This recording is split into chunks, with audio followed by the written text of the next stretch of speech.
America Bharat के साथ अपने संबंधों को अपना अहम हिस्सा मानते हुए भारत के सीमाओं में बाह्य हस्तक्षेप को होता देख अब भारत के साथ खड़ा दिख रहा है। अमेरिकी संसद के उच्च सदन सीनेट में भारत के साथ हो रही द्विपक्षीय संबंधों पर विचार करने हेतु एक विधेयक पेश हुआ है। इस विधेयक का मूल उद्देश्य अरुणाचल प्रदेश को भारत का अभिन्न अंग के रूप में मान्यता देने का प्रस्ताव है। इस विधेयक अरुणाचल प्रदेश पर चीन के उस दावे को खारिज करने वाला है जिसमें अक्सर चीन अपना हिस्सा बता रहा है। अमेरिका के सीनेट में विधेयक में चर्चा से अभी जो हालात चीन के साथ बने हैं उस पर भारत के पक्ष में अंतर्राष्ट्रीय दबाव बढ़ता दिख रहा है। अरुणाचल प्रदेश से लगने वाले वास्तविक नियंत्रण रेखा पर चीन और भारत की सीमाओं पर चीन की हरकतें बढ़ने की संभावना है। इस विधेयक में चीन की भारत के सीमाओं पर भड़काने वाले हरकतों की निंदा करता है। वास्तविक नियंत्रण रेखा पर चीन की तैनाती को बढ़ाकर अपने ताकत के बल पर नियंत्रण रेखा की स्थिति बदलने की चीन की कोशिश भी विधेयक में चीन की निंदा की गई है। वास्तविक नियंत्रण रेखा के करीब चीन की बड़ी आबादी बसाने वाले गांवों को क्षेत्र के गलत मानचित्र बनाने को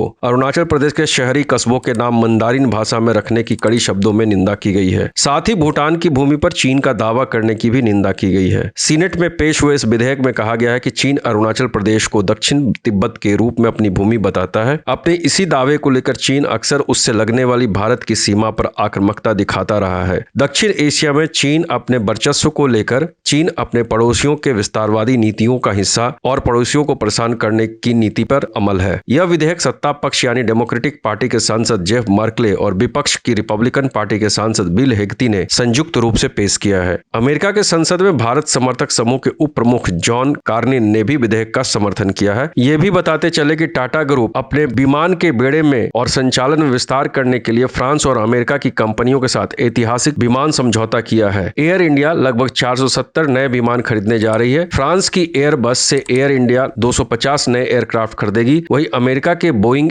एयरक्राफ्ट से उसने 220 विमान खरीदने के लिए समझौता किया है। अमेरिका के राष्ट्रपति जो बाइडेन ने इस समझौते की तारीफ करते हुए इसे ऐतिहासिक बताया है। बाइडेन ने कहा कि मुझे आज एयर इंडिया और बोइंग के बीच हुए समझौतों और खरीद की घोषणा करते हुए गर्व हो रहा है। बाइडेन ने कहा कि प्रधानमंत्री मोदी के साथ मिलकर वो भारत और अमेरिका के बीच के संबंध को और गहरा करने की उम्मीद कर रहे हैं। इस सौदे के जरिए इस दिशा में कदम उठाए गए हैं। धन्यवाद।